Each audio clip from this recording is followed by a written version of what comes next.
Have you ever felt an unsettling presence watching over you at night, or saw something in the darkness that you couldn't explain? Maybe a slender figure in a top hat, or something out of the corner of your eye that you could swear was much more.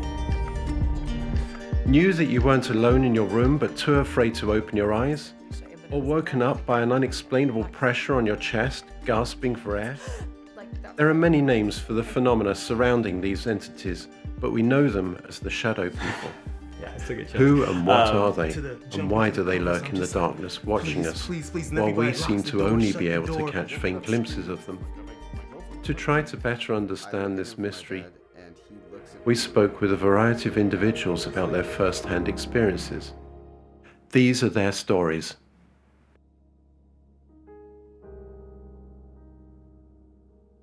You hear things as a kid, but until you really see it and experience it for yourself, it's not real. All right, so I'm Jamaican, okay? And for the most part, when you're talking about Caribbean people, it's known to believe in the spirit world, right? Like in Jamaica, we call them duppies. In regards to ghosts, shadow people, there's a whole lore around duppies. And growing up in Southside Jamaica, Queens, we knew that our grandmother's house had duppies in them. It was a known thing. My name is Bishop Simmons. I am a supervisor at the dock out in New York. Native American land, so Jamaica, before the Dutch came, of course, after the Native Americans got ran out, the Canarsie people, the Canarsie tribe and the Rockaway tribe, they're the ones that pretty much lived in Jamaica, Queens.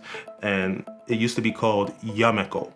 But when the Dutch came, they mistook the Y and turned it into a J. So what they started to say was Jamaica. Okay. I am, at my core, which I shouldn't label myself, but I've been labeled and I've adopted the label and I'm trying to grow out of it, but I've always considered myself as a very shy person.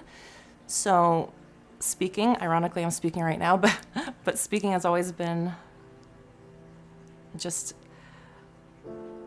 an anxious thing for me. And again, ironically, if I teach for a living, I'm also speaking to numbers of people for hours at a time. So it's, 12-year-old Larissa would never have imagined that I would be here today. Beautiful. So I'm Larissa. I am a ballroom dance teacher by trade. I've been doing this since 2002. So I started off in Atlanta, Georgia, moved here in 2004 in LA. So I guess the first time that I really noticed something was in my early 20s, and I had just gone through a period of my life where I wasn't doing such good things. So I got out of town, I moved somewhere else. But I think it was still on me, and I still had a lot of guilt and a lot of shame. And I was dating somebody, but things weren't going so well with him. It was just a very awkward and kind of depressing time. And I remember there was a couple of weeks or so where pretty much every night I had, it sounds so cliche, I know it sounds so cliche, but it was a dark figure wearing a black trench coat with a hat and kind of faceless, but it was a big man. And almost every night he would visit me in my dreams, and he would just I'd see him coming through the door. Shadow people phenomenon, it's one of those things most people associate it with stuff that happens at night in your bedroom, and that's a very big part of it. And sometimes that allows, let's say, more mainstream thinkers to think that this is just something that's happening to you because it has to do with your dream state and waking up while you're not quite awake in your body. And I can get into why that's BS. It was this sort of stereotypical dark figure that had a long black trench coat on and a black hat. And I couldn't really make out his face, but it was a very domineering, masculine person that would come to me, and is very much like lucid dreaming. I would be in the dream and know it was a dream, but it was extremely difficult to get out of it. So I was watching it from the outside, but I was there and I would see him come in, and he would just all of a sudden just come on top of my bed, come on top of me, and just press down on me, lay on me, and it would physically affect me.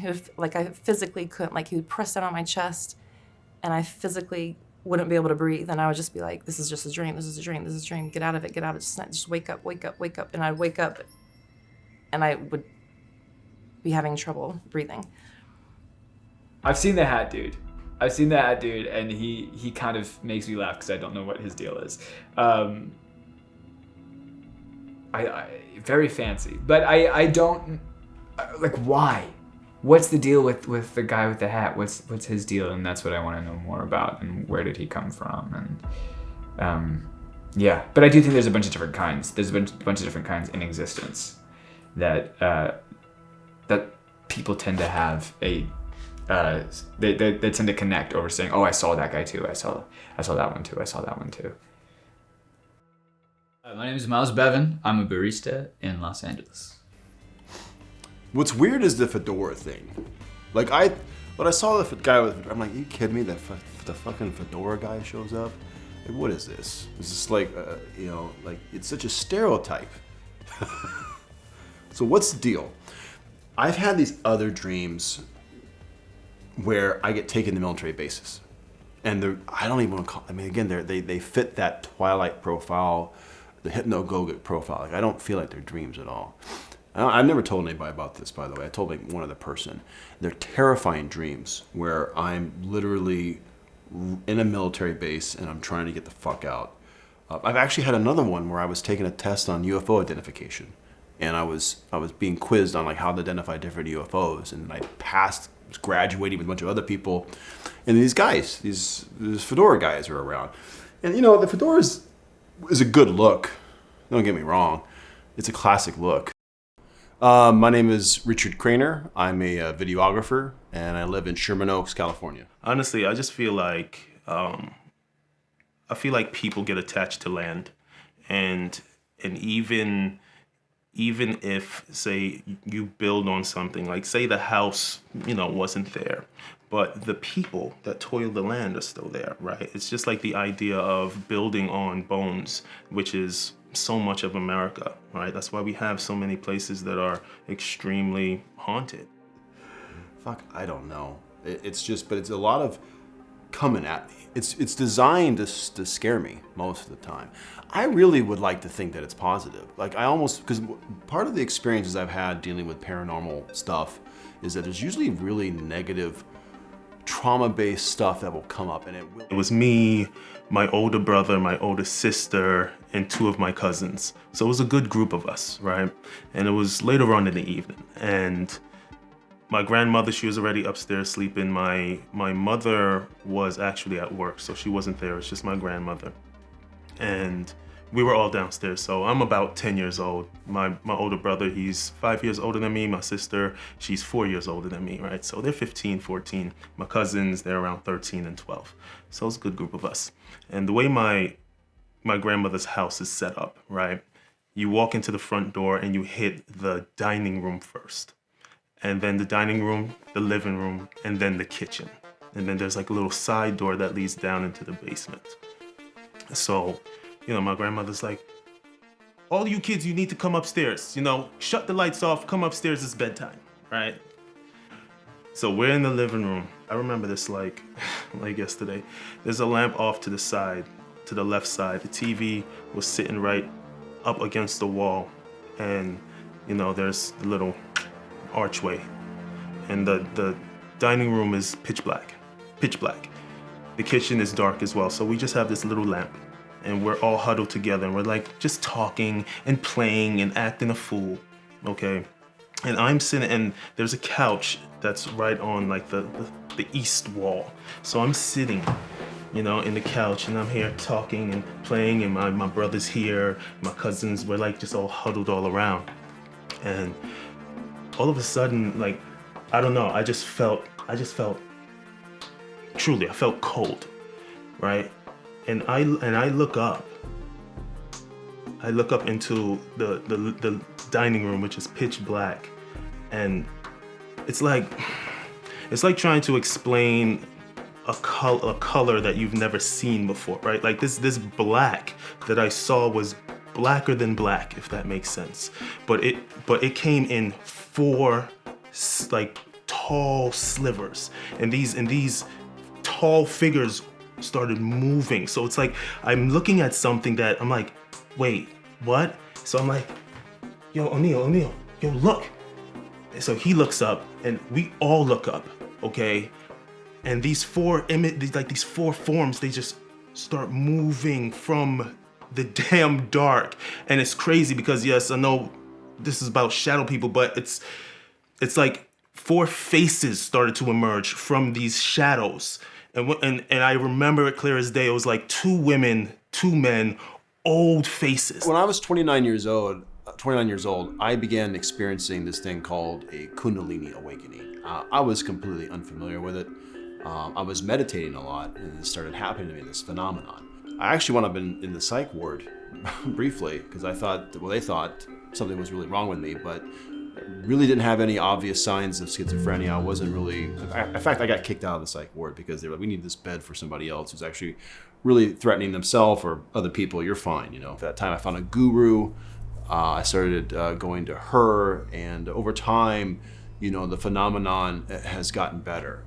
But it came with these paranormal experiences that were really tricky to try to understand and deal with at the time. I was very uncomfortable with it most of my life because I come from a religious background, and this stuff was all considered to be satanic, and, you know, a cult was always really a bad thing. But I don't know, I wanted to understand what was going on and get some answers. So there's a lot of things that are associated with the Kundalini phenomenon, speaking in tongues, seeing things, having psychic experiences. And of course, one of the things that I saw were occasionally I would see these entities. And we all just boogied upstairs, like we all saw it at the same time and boogied upstairs. And I'm running, you know, we run upstairs, we're trying to, oh, move. And I look back and they're all coming upstairs. I run into, so upstairs is set where it's 2 bedrooms and then a bathroom. Bedroom, as soon as you get up to the stairs, and then my grandmother's room is just off to the back. And I run into my grandmother's room, jump into the covers. I'm just like, please. And everybody locks the door, shut the door. And me and my older brother, we're in my grandmother's room. And we're underneath the covers, just shaking. She's like, what's going on? We're like, grandma, we just saw something. They're coming upstairs. She's like, what are you talking about? Like, we just saw something. She's like, top your noise, because she's Jamaican, all right? Top your noise, Naman, all right? I told you, them duppies, okay? Them not gonna hurt you. I was living with my girlfriend, and we were living in Western Washington, a place called Paulsbo, Washington. And we were coming home late. It was Easter. It was the night before Easter. And I saw, as I was driving down the street near our house, I saw this being. There's no bullshit. I saw this being, like, in the street. Now, I thought it was just a normal person. And they were out in the middle of the street, whatever, you know, I swerved and not hit them. And then my girlfriend goes, what are you doing? I'm like, well, I'm trying not to hit this guy. And she's like, I don't see anybody. I thought that was really weird. And the thing that I remember that's really weird about it is that it was just very in black. I couldn't tell what they were wearing. Like, to me, they were just wearing all black. I didn't think much of it. And then I saw these 3 red lights in their face. That's weird. This is the second time I've seen somebody in like 2 minutes, right?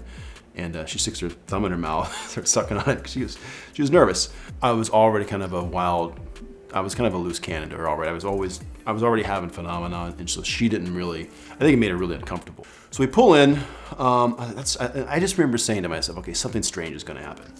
Something weird is going on. And she's like, just shut up, just go to bed. And in the middle of the night, this is what happens to me. This is the main shadow phenomenon experience I have.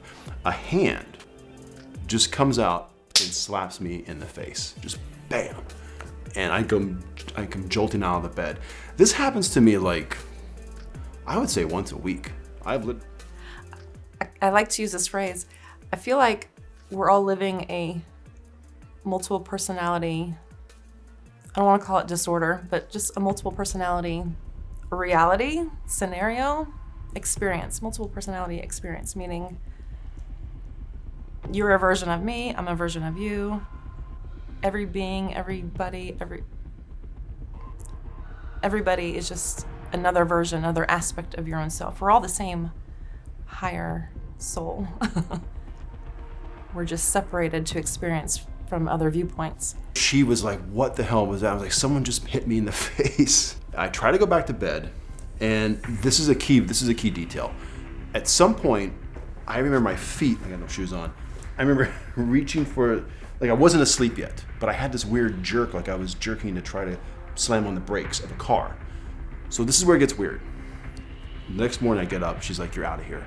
I don't want you around my family anymore. You're a crazy person. Time for you to go. She was serious. So I was like, okay, if that's the case, I'm gonna go get a coffee, process this life change, and then come back and pack my stuff and go. As I'm driving to go get my coffee at the Starbucks, the place where I saw the guy the night before who was walking away from me happened to be right across the street from where I normally get my coffee. But it's Easter, no one's there. The owner happens to just pull in for some weird reason. He just pulls in. So I quickly turn the car and I pull in. And I ask him, hey, are you open? He's like, no, fuck no, it's Easter. I'm just grabbing some milk for ourselves, Get out of here. I'm like, okay. So I take a right turn, and I shit you not, at the location where I'd seen the guy standing in the middle of the street, a car hits another car. Or it just happened, and the bumper's still spinning on the ground. And I realized, had I not pulled in and talked to the guy at the first coffee stand, where I saw the guy the night before, I would have been in the same lane or the same, that would have been my accident. And that's why the night before I had that thing about stepping on the... So these creatures, whatever they were like geographic markers. You could have a pandemic happen across the world. And you could choose to stick your head in the sand and not deal with it, or go into panic mode, or go into negative thinking. Or you can say, you know what? A, B, C, and D aren't working anymore, so let me try some other ideas. Let me try something else, and you can make good of it.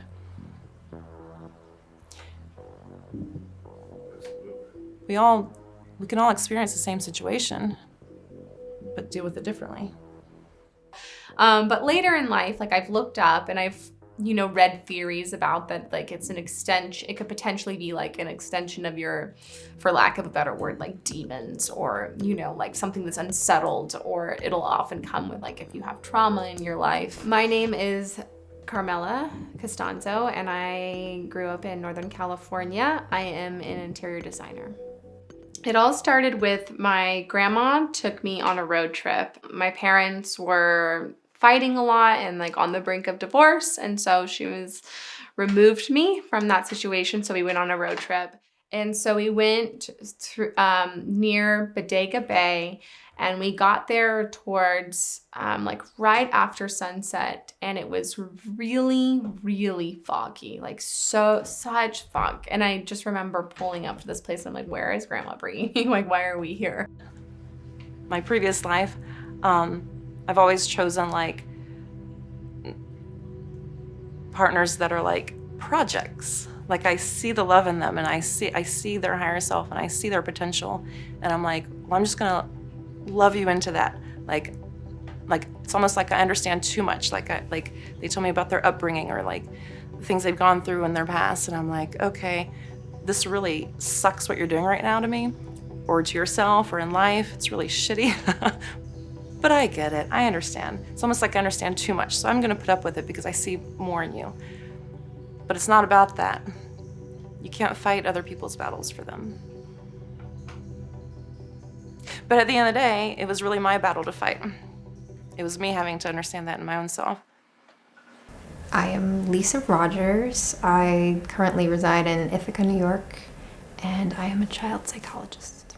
And so we went into this room, and she turned on, I remember falling asleep, and we watched birds. She put on birds, and I was like, okay, Grandma, this is what you're bringing me to. But and my grandma was always the person, if anyone for this to happen with, it would be her. She she's always been into mystical stuff, and would always tell me about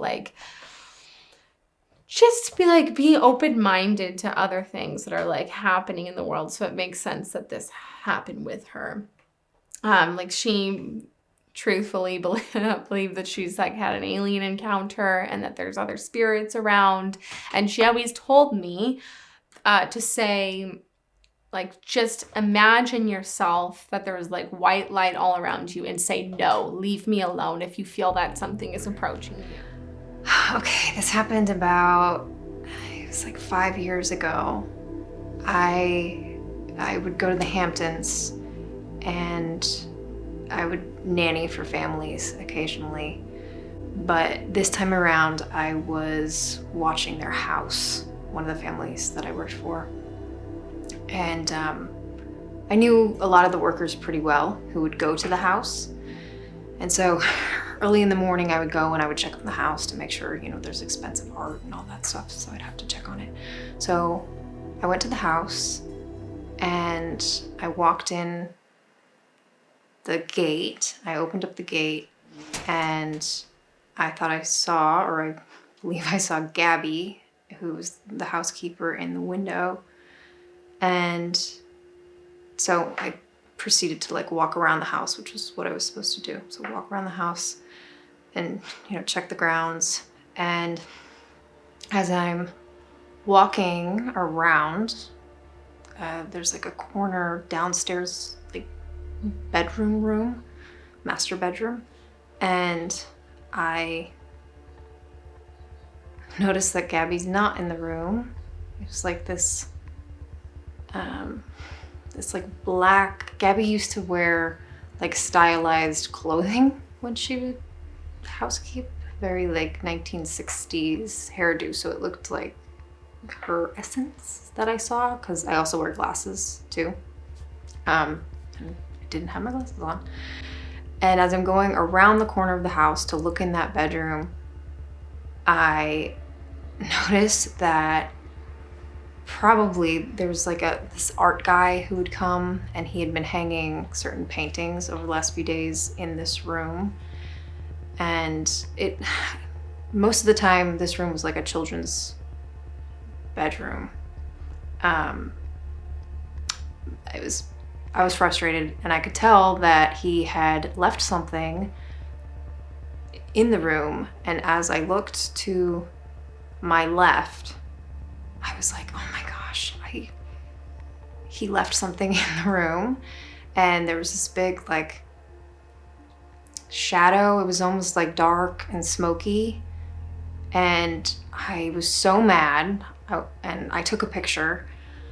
Still have the picture on my phone, and I'm like, this guy. So I walk away, and about 2 hours later, I go back in, and I hadn't even gone inside yet. I was just sitting out in the back office waiting for other people to come, because normally Gabby takes care of the house, but I'm just house watching. And I look at the picture and I'm like, oh, wait a minute, that's not a cigarette. That's not, that there's something there. And full on, you can see like a black cloud shadow in the picture. And I'm not somebody that really believes in this stuff, but it's very clearly there. And I couldn't move, and I'm thinking like trying to, you know, get, and I remember like also then like seeing grandma and like, why isn't she waking up, and freaking out. And the creepiest part is that her dog Coco came with us. And like I said, it was very foggy and very cold. And her dog, when I finally was able to move and to look, her dog was sitting, we had blasted the heat because it was cold, and that's a damp cold, was sitting by the heater. And I went and I turned on all the lights, and my grandma didn't wake up for a long time. Like, I don't know what happened to her, but she didn't wake up. And I finally went to the bathroom, and I was so scared. I turned on all the lights, and I went over to the dog, and Coco was sitting still and would not move. Like, she would not move. And when I felt around her, it was cold, but she was sitting right in front of the heater. And so I don't know exactly what happened, but I definitely felt like a presence, and I definitely definitely saw something. Sitting on their chest, or like I just saw them just watching me. And sometimes I do feel at night that I'm being choked or strangled, or I'll have weird dreams about it. And that tall, slender man likes to choke people. He strangles people. That's like his thing. As I was living, I just moved to Indiana. I was 10. I just moved there with my family. And I was a pretty weird kid. I was lonely. So I was out in the woods all the time, running around, knocking stuff over, you know, just chaos. And I would see them there often, and it was not uncommon for me to see them in groups. And I don't know, man. One day maybe I was bored or curious, but I just started throwing sticks and rocks and dirt and stuff at them to see what would happen. And they chased me. And it was honestly horrifying. I ran and ran, and they could have caught me if they wanted to, but they didn't. And I made it back into the house. I slammed the door. I looked through the window, and they were there. They were like staring at me with like this nasty intent. Yeah, I still get chills. You can't go visit your kids anymore on Christmas. Like there's consequences to really talking about this stuff openly. And let's admit, some people like myself are fucking weird. I don't like talking to them. I'd rather talk to you. You seem normal. You seem like a normal guy. So I almost rather talk, because I talk to those people too, and they are fucking crazy. I hear little things, you know, and I'm just reminded, I'm like, oh, that makes sense. Like she literally says, like, sometimes I leave cabinets open and they shut them for me. I'm just like, what? Like crazy. And then, you know, I went to my mother, of course, like, Mom, like grandma told me such and such. She's like, yes, it's very true. Like it's a thing, you know? So it's like the idea of it's a frightening thing, but because we were able to talk about it, because I know for sure that it is an actual real thing. Like shadow people are real, the spirit world is real, that there is a bit of, you know, comfort, at least, in knowing that I'm not talking and people are like, you're just crazy. Like, this is something that we all know. Like everybody, all my cousins, my brothers, my sisters, my cousins that were there, we all saw the same thing, and it's something that it is known. So it's like, yeah, while it's scary, it's like, okay, I could breathe a little bit. At least knowing that, yeah, there's some levity. Because when things like this happen, you understand that when you start telling people that you're just gonna sound crazy, like you're crazy. That's the hardest part of the whole thing. I was telling my brother a couple years ago, you can't unknow what you know. Once you know something, you know it. Once you've seen it, you've seen it. Trying to explain it to others who've never seen it, you just sound like you're a crazy person. I do think some people are more attuned to it. And that's like nothing you can change. I think you can open up your awareness of it, but I do think most people are attuned to it. I've heard people say that once you start talking about shadow people, then you start seeing them, which is why I always am hesitant to talk to people about it, because I don't want to like put that burden on anyone. Because if that's true, that's freaky, you know? Like all it takes is just the mention of it, and that starts to open your brain a little bit. Some experience, like,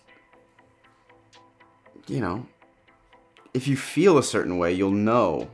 Humans have an innate ability to know if they're in a bad situation, regardless of knowing everything that's going on. And if you feel that it's bad, then it probably is. And when I had my experience, I didn't feel any sort of negativity or fear. There were different kinds of spirits in my grandmother's house, and there was a little girl spirit that was in the basement that was very violent, that I've only experienced that once because I went downstairs when I wasn't supposed to. and my uncle wasn't home. I went to go grab something from like the refrigerator downstairs, right? And yeah, I just, it's like when it's unspoken, when you feel something's not right, when you feel it, like this is dark energy, this doesn't feel good, you know? And I was just like instantly scared. It wasn't the same feeling as like, oh, I'm seeing something and let's run upstairs and I'm scared, because I didn't feel like I was in danger even when that was so frightening and surprising to us. But this was totally different. So I got married in 2004, and it was already toxic before we even got married. So I don't want to put this all on him, but I used to always describe him as Dr. Jekyll and Mr. Hyde, because he'd be like so-called normal and nothing would have even happened that day. Like, I don't even know what his triggers were, just his own insecurities, but I had my own as well, so we just fed off of each other. See a whole shift, like his face transformed before my eyes. I'd be like, oh God, here we go. Like his eyes completely shifted, his nostrils would flare, and and I strongly use this word literally, he literally transformed into something else, another side of himself. He wasn't the same person. And that happened numerous times. And every time I'm like, oh God, we're gonna be here for hours, if not days. Like, and then once you're there with that person, like it takes a while to get back out of it. My name is Matthew Tyler Vorse. I live in LA, and I guess my occupation would be filmmaker. I write and I act, and I just directed my first thing, but I make my living on gambling. I bet on sports. So, like, oh my God, I can't wait for the first game. I love preseason football also, which is, I feel like I'm one of the only people in the world who loves preseason football. But I'll have dreams closer to football season starting of exact scores of games. And at first I thought it was just, I'm excited for football and whatever. And I'll never forget, it was a preseason game between the Redskins and the Giants. And I had a dream that the Redskins won 17-13. So I bet the game as if that was going to happen. And the Redskins were underdogs in the game. It was a week 2 preseason game, or week 1. And sure enough, it's 13-11. Giants are winning. And the Redskins have the ball at the end of the game. And they could kick a field goal and just win 14-13. But since it's preseason, the coach wanted them to get goal line work. So they went for it on 4th down with no time left on the clock, essentially. If they don't get it, they lose. If they get it, they win. So they go for it on 4th down. They get a touchdown. The score is 17-13. They go for 2 because they want more work, and they don't get the 2-point conversion. They could have kicked a field goal and won 18-13. They could have got the 2-point. They won exactly 17-13. And I made money. Can't be. If this is all bullshit, it's one of the biggest hallucinations, and there is a problem with human brains in general. That should be looked at, right? Honestly. Yeah, like if it is as someone made that, Joe Rogan said that about UFOs. He's like, if UFOs are all a figment of the imagination, that's quite the imagination that humans have, and we're all seeing it with our eyes. So we all need to go down to the Jiffy Lube and get a fucking oil change, you know? We need to have an update. By all the things that you've learned about in your life should not be there, right? And whether you see like a UFO in the sky that changes directions, or a ghost, or a knock on your door when no one's there, or whatever, it's hard to think in terms of rationality, and you immediately think that you are crazy and you're the culprit behind all of this, and it's bad, and you shouldn't be thinking these things. And I just hope that people that have these experiences aren't ashamed of what they are and are able to say what has happened to them, because there's so many things that we could know about and learn about and talk about that seems so taboo or whatever, and it shouldn't be, and it's not. Later, I had moved to a new place, my own place, in North Hollywood as well, but it was a studio loft situation. Bed. So one night I had woken up in bed, and I always sleep with my computer on. So I'd woken up in bed, and from the light of my computer, I could see on the couch what I can only describe as like a grim reaper, right? And he was sitting on the couch like this, staring at the TV, and I look at him from my bed, and he looks at me from the couch just like this, and looks back to the TV. And I'm sitting on my bed like, what the fuck is going on, you know? And then I immediately woke up again in my bed. Nothing was there. My computer was playing, had connected to what was before. So it was like the time had, you know what I mean? So again, that was weird. Wrote it off. Maybe I was dreaming, maybe whatever, you know. It's because of the lines, because they're not uniform.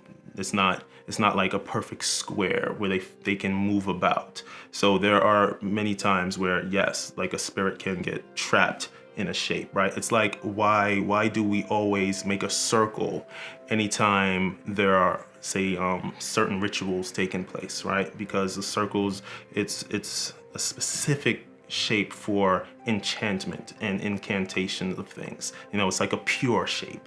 That is a protection shape as well, right? You have your pentagram, right? Where everybody's like, oh, a pentagram's an evil thing. Like, no, it's not. It's just another tool, right? It's another tool, a powerful tool. Pentagram is 2 triangles. Another powerful tool to use in order for you to do whatever you want to do. I'm not saying I practice any of that stuff, but I just know a little bit in regards to trapping some things, trapping some spirits. You might have to, lay some lines down to keep your home safe, which is important. Yeah. I see them. I see them first. They come pretty quickly. The seeing and the feel comes pretty quickly right after another. But for me, it's always a visual thing, and then this slow feeling up the spine that comes afterwards of like, is it a shadow? Is it not? Is it a shadow? Is it not? It's the feeling of like I said it earlier, it's the feeling of like a weight on your chest. I've never had them hold me down. I hear about them holding you down at night. But no, I've never had that. They're just looking. And so it's like that feeling of the weight on your chest, and also like the just general anxiety and stress, and your heart beating fast, and the unknown. I haven't really thought much. I think they're probably just floating. And if you have a bad or negative energy based on what's going on within your life, something would be attracted to that, right? State. But there seems to be a deep, deep correlation between the emotions of human beings, blood, death, war, and these states of fear. And so I have a feeling that the fear state and these trauma states form some kind of like magnet or some kind of life force for these entities to prey upon and be associated with. So seeing as the whole world is a reflection of you, really ultimately, whatever you're seeing as dark or evil or shadow people, dark energy, whatever you want to call it, it's ultimately a manifestation of what's going on within your own self, things that you haven't dealt with yet. Why can we feel these? Why do we get a bad feeling when we enter a place? Like what does that mean, And I feel like we're all kind of, everybody might have some sort of gift, and it's not even a gift, it's just how we're born, and certain people are just more open or able to use that and take advantage of what they have, So I definitely think you feel them first and then see them. So there is a universality to the beings that people see, but I also hear very specific things that each person sees And it could be related to your imagination and your fear of like, and that's not to say that shadow beings aren't real. It's to say that your personal shadow beings have to do with you. I think they collect energy from people, and that's what they need to survive. And they don't particularly live on this dimension or something, but they come through and feed or, you know, do what they need to do and then leave and then come back when they need more. And people that are susceptible and give off more of this emotion or connect with them, it's like your favorite hamburger place, you know? That's what they like and what they want to go back for more and more. I don't know if I definitely don't have the concrete answer, but I think that there isn't an answer. You know, I think that we can have theories about it, but I think there's a lot of things that people believe in or have theories about that we're never going to have proof, and I don't think that we're necessarily supposed to get proof. You know, as like these little tricksters who are playing jokes on you. Because if I was a ghost, if I was a shadow person, I would be messing with people 24/7. But I wouldn't hurt anyone. But I guess it all depends on, yes, the like where you're at, the land you're on, and if the shadow people are actual people who become these beings, who that person was, and what they're trying to get out, you know, and what they need from you. Because I could see how they could be very evil and nasty. Yeah. Yeah, there are different versions. There are different versions for every single person. Every single being on the planet, yeah. It has to be a direct message for you and only you. No one else has to understand it but you.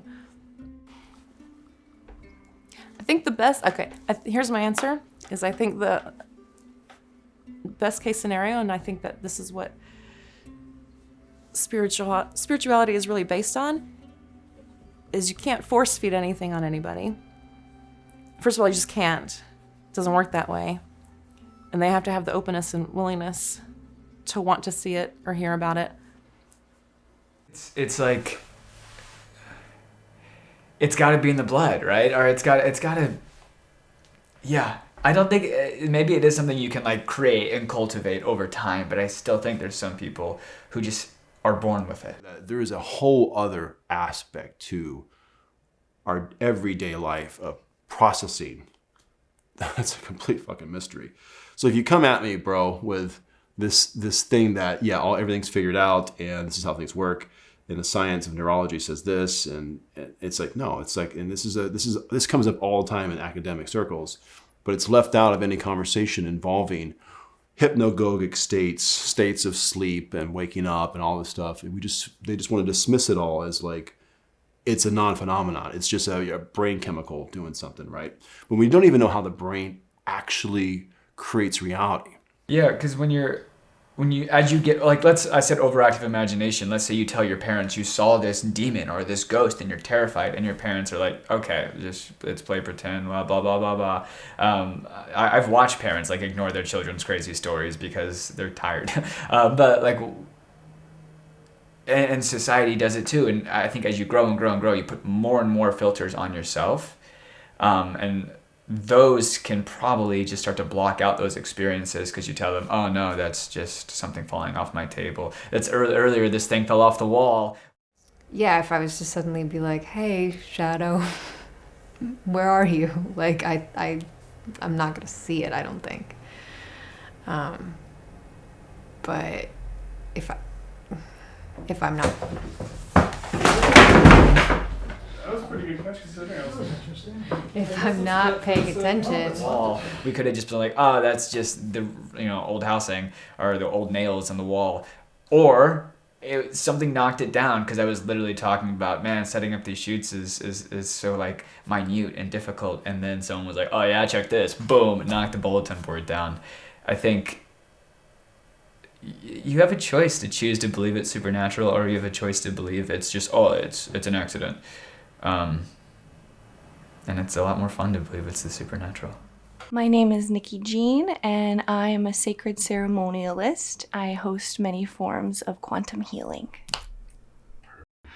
My story and my experience with the shadow people was when I was living in New Mexico. I was born and raised there.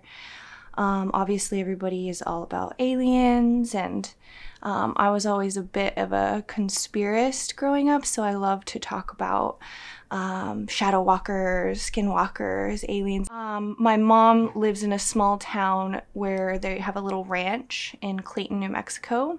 And I think I was around 23 or 24 at the time. I was at home visiting for Christmas, and it had snowed, and it was a full moon. It was a blue moon, so it was so bright. Like, even though it was nighttime, the snow was reflecting the moonlight into the house, and it was just illuminated. It was really beautiful.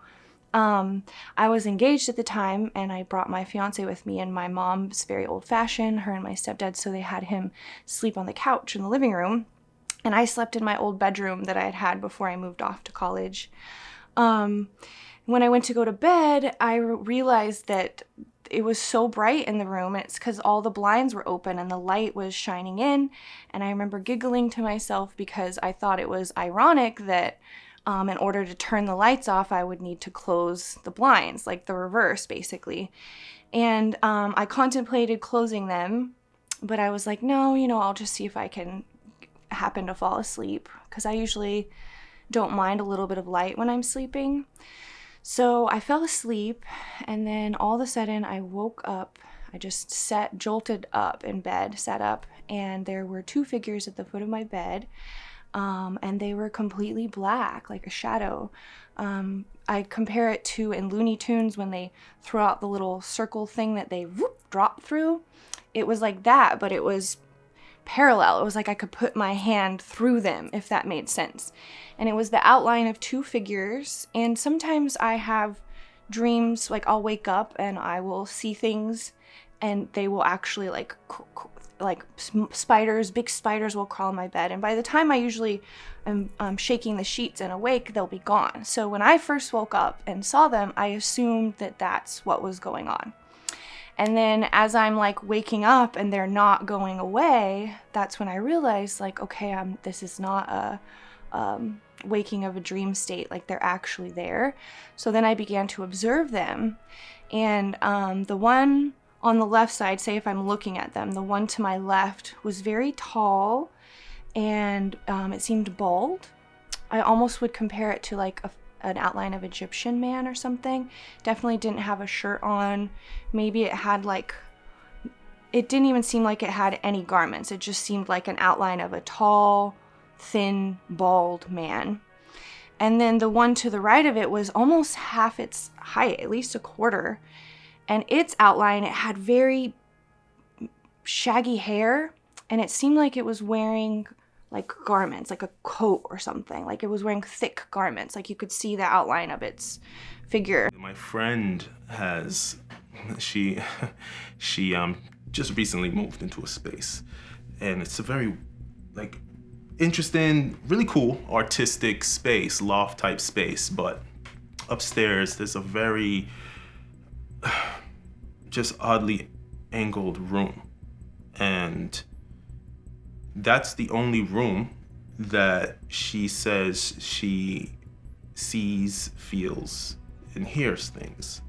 And I told her, I was like, well, you have a spirit that's trapped in this room, to me it's obvious. I sleep or have experiences where I remember them, but they're not dreams, they're actual experiences. And sometimes for some reason, when I go into the void, there's this black goo that clings to my hands. It like gets on my hands and it burns so bad. Like it's like magnetic pulling times 1,000 with like electric shock and chemical burn. And I peel it off, and then I'll throw it and it'll just climb back up me and it sticks to itself. And it's like, I've also experienced Morgellons in the astral realm, and they burn. They have that same burning sensation when these fibers are crawling into my body as the black goo. So I'm like, okay, what's the black goo? So it was last year I had this experience. Then I was like, what the hell was that? I told my friends, I'm like, that was really weird. And like, if I could get it to break and throw part of it, it would climb up its leg and and it wanted to attack my hands. You know, if you're a positive person, I feel you might be kind of indifferent to the situation at the time, versus if you're going through something, you might kind of see something darker. It's all up to your interpretation, really. I think it's very powerful to see it, actually. Because you're looking fear square in its face. It's just what you do with it afterwards, or how you let it affect you. I had another really profound dream just like a couple years ago.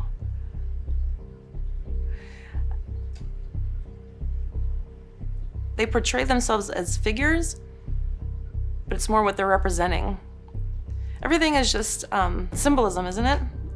In all of life. So however they manifest in your visual, in dreams or in life or whatever, but it's what they're representing. So the very next morning that I had this experience, I happened to be watching a podcast that is not about this, it's about other weird rabbit hole things.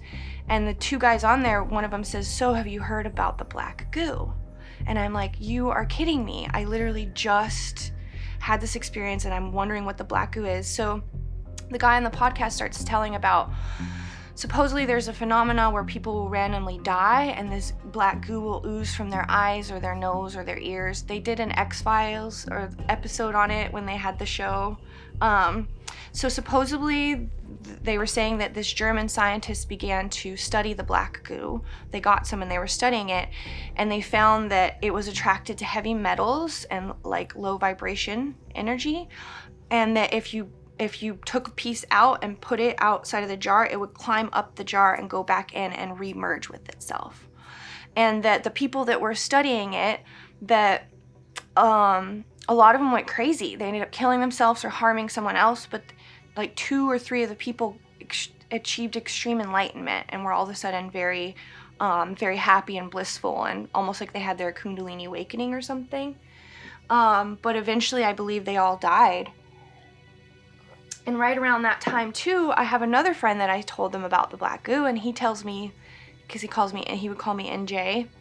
He said, "NJ, whenever 17 years ago, I did my final film thesis for art school on the black goo because I experienced the black goo." And he sends me a short film, and it's basically this girl gets this black goo in her, and she goes to the shaman, and he pulls it out of her, and he's like, they literally show, and they have it like and I'm like, that's the black goo that I saw. So I'm still trying to figure out what the black goo is, but also what the German scientist said, that it came from another star system and it's stuck in the void, or that astral, and it wants to come. It's trying to come into our dimensional realm. And it could go even deeper than that. It could go into stuff involving the military and whatnot. People talk about these things and underground bases and shit, and I'm just like, well, okay, well, here we go on the underground base tour. But I've had those same experiences now, and I'm at a point where I have to be open-minded to the fact that there could be a much bigger play being played on humans that we're just not privy to, as long as we stay in this, oh, that's stupid, that's dumb, that's bullshit. You know, as long as we stay in that state and we're not more open-minded about it, maybe we're just gonna keep getting our asses handed to us. I never ever thought that they were grays to me. But yeah, I'm still trying to figure that out, but they definitely seem like that they're humans, human beings that are not of this dimensional realm, that I believe they're there all the time watching us in the shadows, and sometimes they get busted and we see them. And I think that they mess with us more, but they put us in sleep paralysis so we can't really see them again, but sometimes people see them. I mean, yeah, I mean, a duppy is literally, you know, it's literally a spirit. It's a spirit that, you know, has passed on but hasn't passed on, or still here, you know. And again, duppies, you can have good duppies, you can have bad duppies, but they're usually family members that pass on, and you know, they stick around and they stuck. Like stuck where, right? What is stuck? What does that even mean? Where are we? When are we? If that's even such a thing. Yeah, and I do believe also there's something to the fact with people that have like hazel eyes, that their eyes change colors. Like people that have a golden ring around their pupil. Like if their pupil gets small, you'll see there's like a band of gold. Their eyes look gold, which I think people consider hazel eyes because they would change colors. Investigate the phenomenon as a whole, and I like to look for the loopholes.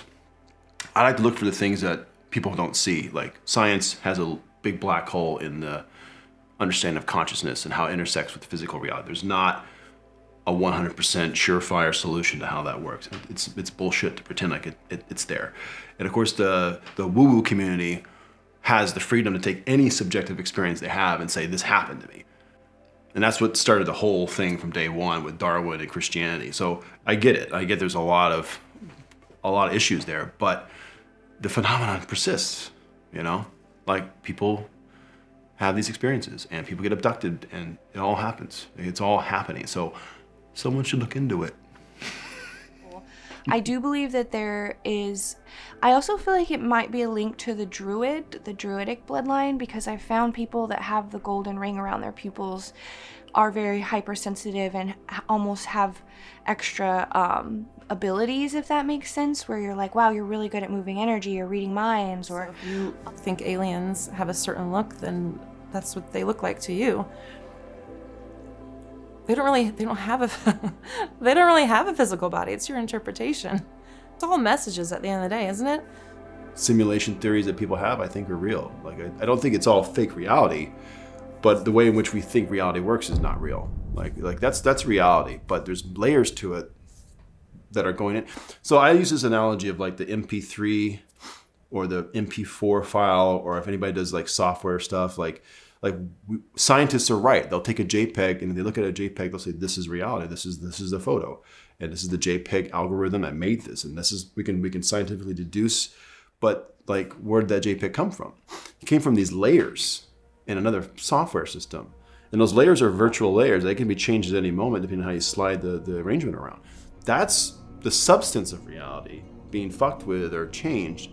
The output is the JPEG. So you could make that mistake, no harm, no foul, of thinking that that's your physical reality, but it's a software where the real game is being played.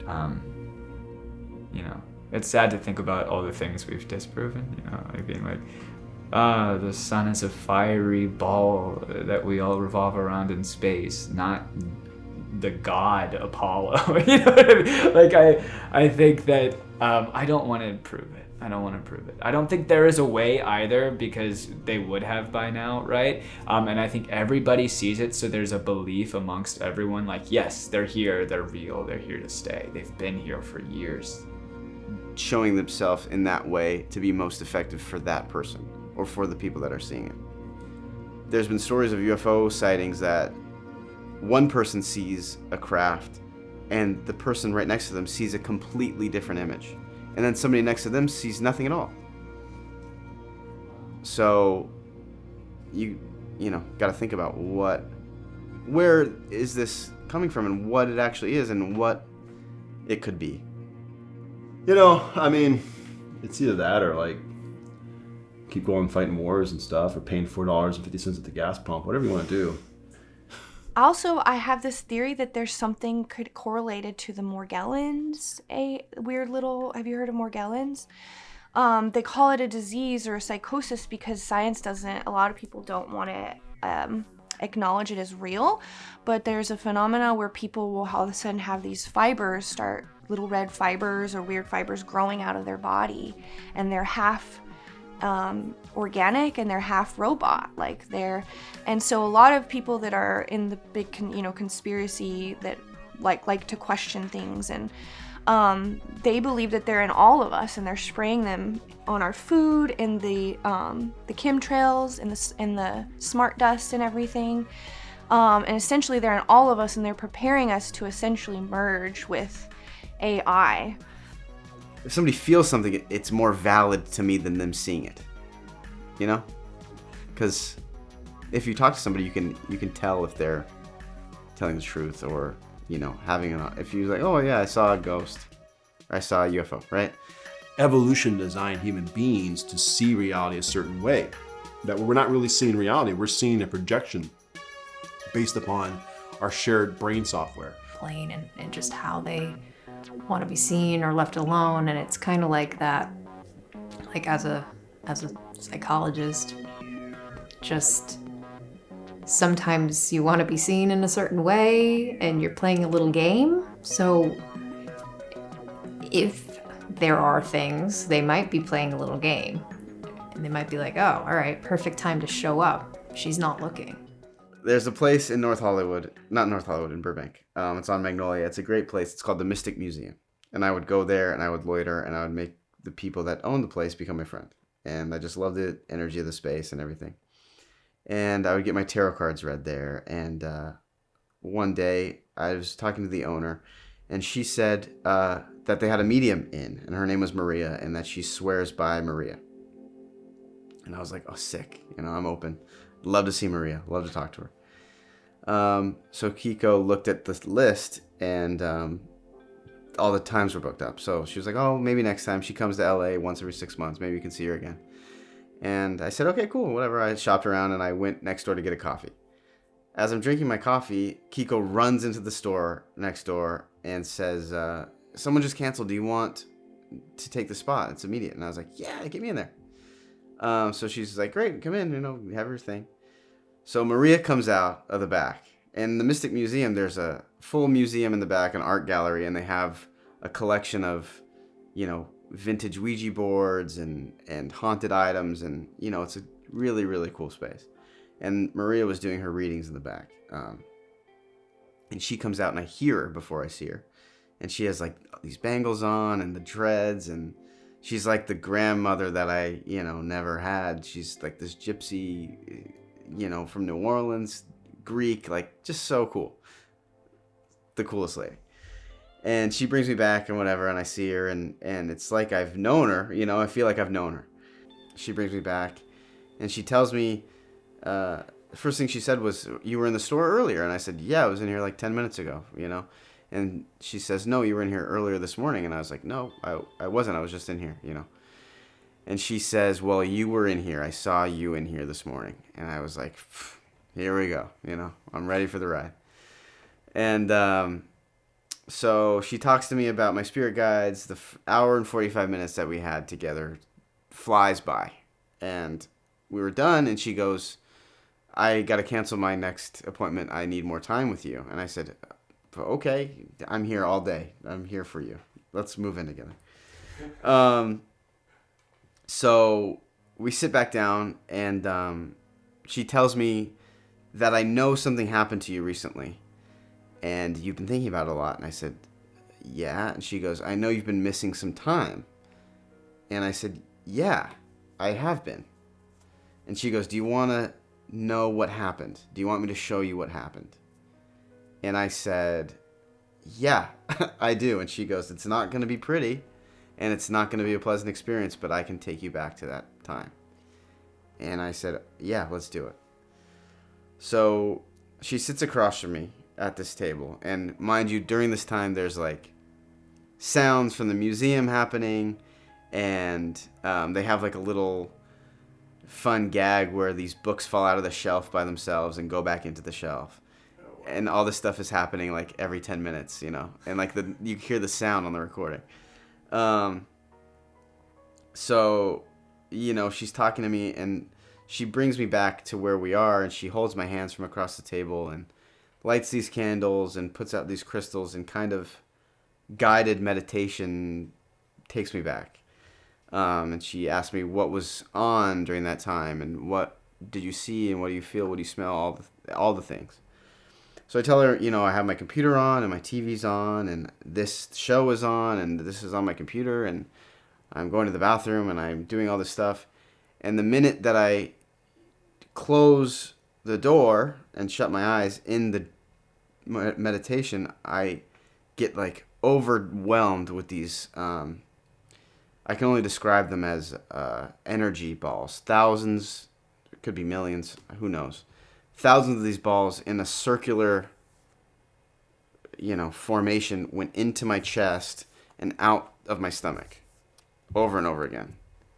And I I recorded this all, but as this happened in real life, I like break down and start crying. And I have the recording. I can play it for you if you want. But I was making these sounds that I have never made before. You know, like completely inconsolable. Like crazy. So she brings me back and she's like, okay, it's okay. I'm here. You know, listen to my voice. And it takes her a few minutes to bring me back. And I finally come back and she's like, well, I told you it wasn't going to be pleasant. And I was like, yeah. And she goes, well, do you know what that was? And I was like, well, I have more questions now, you know? And she said, based on the gifts that you have, that you were born with, you were able to open yourself up unknowingly in this time. And these, whatever you want to call them, souls or energy or life forms or anything, were able to find their way inside of you on their journey. And what we did right now was release those. And you are now free from that burden, and, you know. And the funny thing about this is, though, I never told Maria about the Grim Reaper that was in my house. And after this was all over, after she had told me all of this, I said, you know, Maria, what's funny is that like 3 months ago, in my new place that I had moved out and am in now, I woke up in my bed and I saw a Grim Reaper on my couch. And she said, were you scared? And I was like, no. He seemed annoyed. You know, he seemed perturbed and, you know, annoyed for some reason. And she's like, well, yeah, you didn't let him do his job. You had taken all of these things on and he needed to hit his ledger. And you wouldn't let him do that. And that's why he was there. He wasn't there for you. He wasn't there for anybody that you know. He was just there for the things that you had taken on. And it, like, all of that in that moment, it was like, that's so Raven. My fucking eyes opened up and I was like, holy shit, it's all fucking, it connects, you know?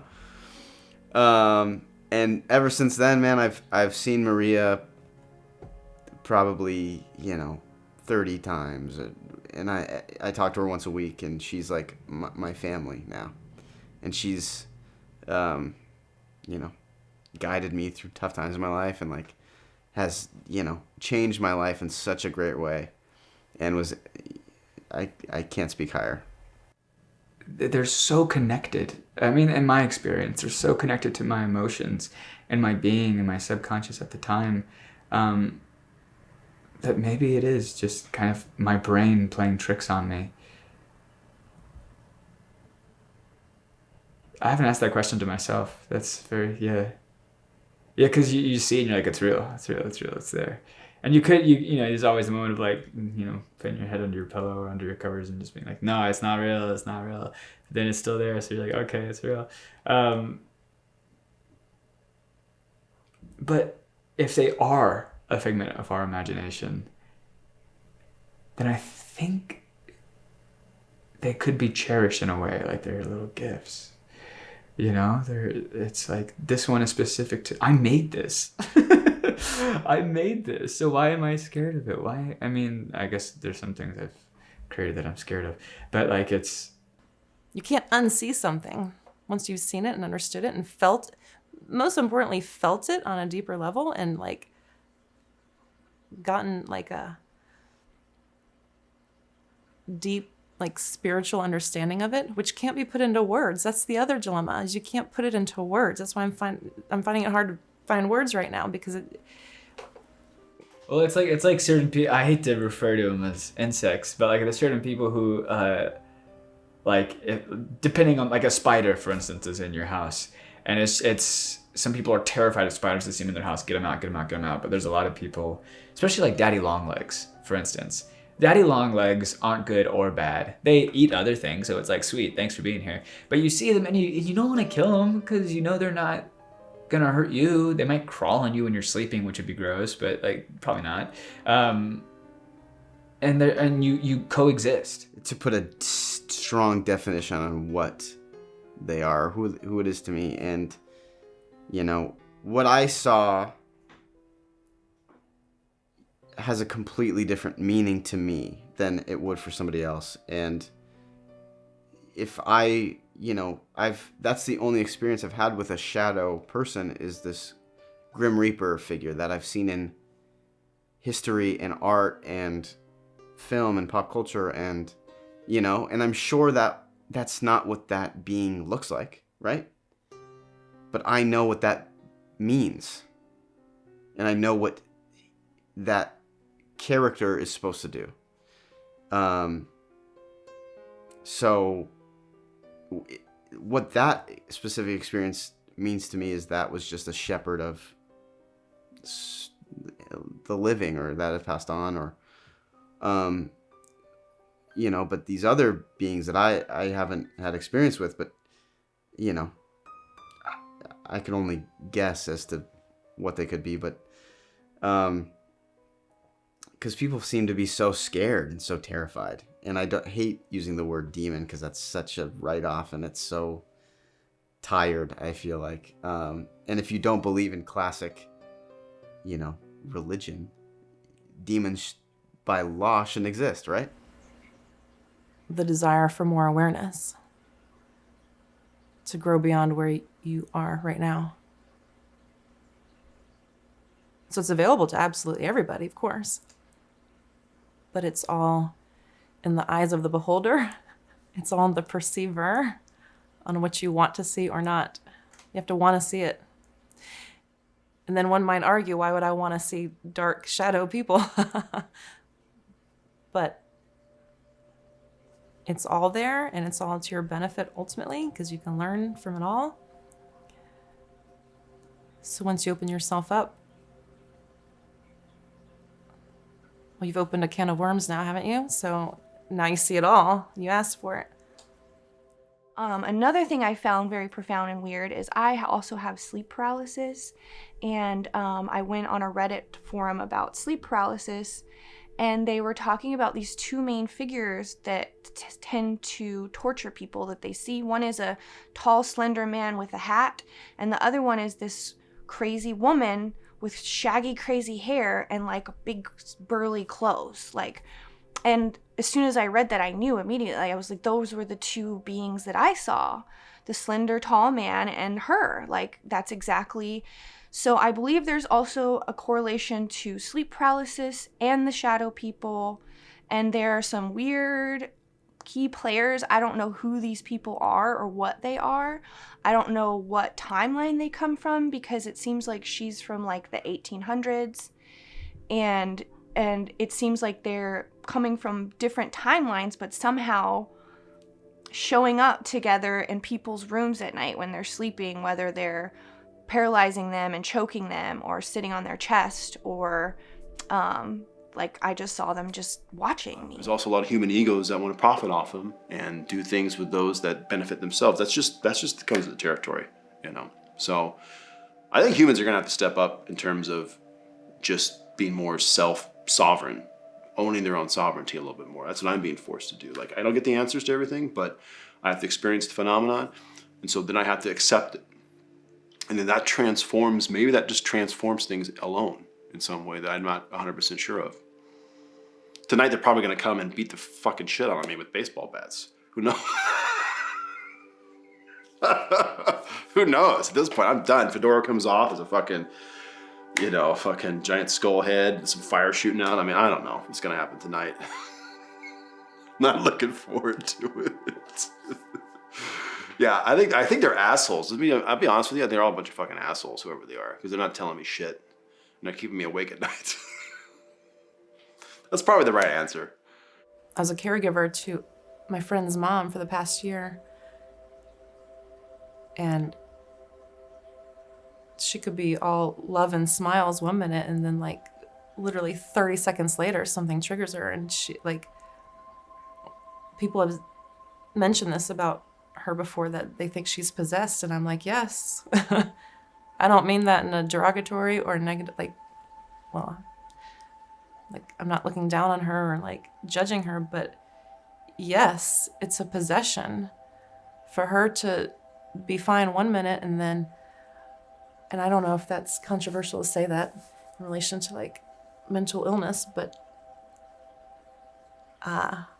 for her to 30 seconds later, for no apparent reason, start spitting on me and punching me and yelling "fuck you" and "fuck off," and just like what would happen with my husband, like her entire being was different. Her entire being was like, it looks like evil. I have no other word for that, but it looks like evil. So far, I haven't experienced any good. I felt very dark. I did not feel good, especially because I feel like they come from the void, and I don't think anything good comes from the void. If something is existing in the void realm, it's scary. You don't want to be in there. That's a place you don't want to be in. You don't want your soul to go in there. You want to avoid it at all costs. So simply because of the fact that I feel like they're coming from there, I do feel like they're malevolent and like evil, dark energies. They're not so, the ones that my parents told me, there's like a remembrance of the childhood of, of who we were and who I was there. And there's more of a history there, it feels like. So it's almost like seeing family in a weird way. But I haven't met any like truly evil ones. I feel like they it's a little bit of both, right? I think there's some places where everyone starts to see them, and that's how you gotta know it's regional. And especially if you're in an area that's terrifying. So I don't think it's an omen per se, because you could take it as a warning and say, hey, how is this in relation to my life right now? What's going on? What am I feeling? What am I doing? What can I change? An omen would be defined as something that's definitely going to happen later, but there is no definitely. In general, I don't think you're going to see a lot of this stuff in physical form, but I think that you can't deny people's moments when they talk about like having a moment, something spiritual, whether it's a little bit on the darker side or lighter side. I've heard people say they are. I've heard people say that they see them a lot in times that are dark and times that will be dark, like kind of foretelling.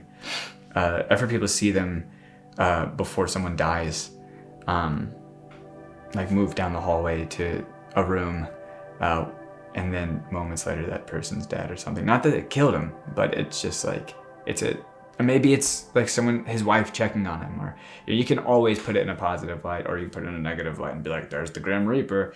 But I do think they can foretell bad things coming. I've never heard of them being a good omen. So when I try to make sense of this and understand why this is happening to poor me, I say to myself, maybe it's just part of my initiation into becoming a larger person in this cosmos in terms of like finding the place in the larger order, right? But I would lean towards negative, regardless if there's supposed to be a positive outcome. I would lean that way. I would lean like a lot of paranormal, but again, I don't, it's specific. It's gonna have to become down to like specific cases, and I also think we're gonna have to get a better vested interest from the scientific community to start trying to like dial in how much of this is, external versus internal processes happening. Yeah, it's a wild west out there. I mean, nobody knows really. I'm trying to find out. The saga continues. Having heard these hair-raising first-hand accounts, I feel more informed about this phenomena. I can't say we've solved the mystery of the shadow people, but we certainly got a glimpse into their world through these brave individuals who have been terrorized by these entities. Whether they're good or evil is inconclusive, as we have evidence of both, and it seems to be on a case-by-case basis. One thing we do know is that for an unsuspecting individual, encountering one of these entities and having one of these surreal experiences would be absolutely terrifying, and excuse enough to keep the nightlight on.